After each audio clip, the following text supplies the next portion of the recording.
Hello' ACC সকলো মেম্বাৰকে নমস্কাৰ।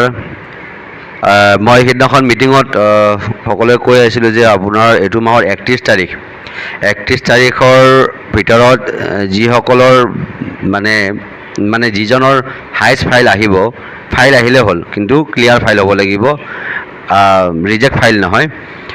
তো ফাইল আহিব, সেই যিজনৰ মানে বেছি ফাইল আহিব তেখেতক এটা ছাৰপ্ৰাইজ গিফ্ট হেম্পাৰ দিয়া হ'ব, সেইটো মনত ৰাখিব। আৰু তাৰ কাৰণে মই সকলোকে আগতেও কৈছিলোঁ আৰু ৰিকুৱেষ্ট কৰিম যে আপোনালোকে ফাইলবিলাক ডাইৰেক্টলি আমাৰ এক্সিকিউটিভ আমাৰ অফিচ ষ্টাফক নিদিব। নিজৰা মেডাম হওক, কোনোবা হিমাদ্ৰী হওক আৰু কোনোবা হওক, আৰু কাকো নিদিব। কাৰণ কিয়, এইটো পাছত খেলি মেলি যদি হৈ যায় তাৰ ৰেচপনচিবিলিটি কিন্তু মই ল'ব নোৱাৰোঁ।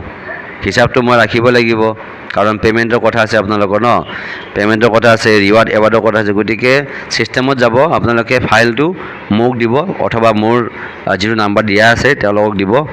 আগৰ নাম্বাৰবোৰ দি দিছোঁ, যদি নোৱাৰে মোকে দি দিয়ক, মোৰ নাম্বাৰত পঠিয়াই দিব আপোনালোকে, তেতিয়া হিচাপটো মই ৰাখিব পাৰিম। আদাৰৱাইজ হিচাপ ৰাখিব নোৱাৰিম, খেলি মেলি হৈ যাব পে'মেণ্টৰ ক্ষেত্ৰত। তো কালিৰ পৰা মিষ্টেক নকৰিব, কোনেও মিষ্টেক নকৰিব। ফাইল দিব লগা থাকিলে একমাত্ৰ মোক দিব। মোৰ নাম্বাৰ যদি নাই, এগেইন মই নাম্বাৰটো দি আছোঁ গ্ৰুপত। গ্ৰুপ মিনছ তো নাম্বাৰ পাই যাব আপোনালোকে, নাম্বাৰ মই দি দিম। আৰু পলম নকৰিব, কালিৰ পৰা ফাইল আহিব লাগে এণ্ড আৰ্নিং কৰিব লাগে। ফাইল যিমান সোনকালে আহিব সিমান সোনকালে আপোনাৰ আৰ্নিংবিলাক সোমাব। আগত যি আছিলে ৰিজেক্ট ফাইলবোৰৰ কাৰণে অলপমান দেৰি হৈ গৈছে, বুজিছোঁ। তো এতিয়া ভাল ফাইলবিলাক দিয়ক, সোনকালে আৰ্নিং কৰিব পাৰিব।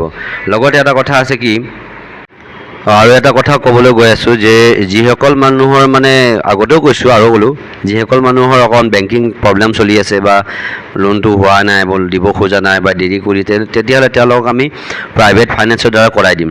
যদি কাষ্টমাৰজনে ইচ্ছুক হয় ভালদৰে কথা পাতিব। বেংকে যদি দিয়া নাই তেতিয়াহ'লে আমি যেনেকৈ নহওক প্ৰাইভেট ফাইনেন্সৰ দ্বাৰাই তেওঁৰ লোনটো কৰাই দিব পাৰিম। তো সেইটো চিন্তা চৰ্চা কৰিছোঁ।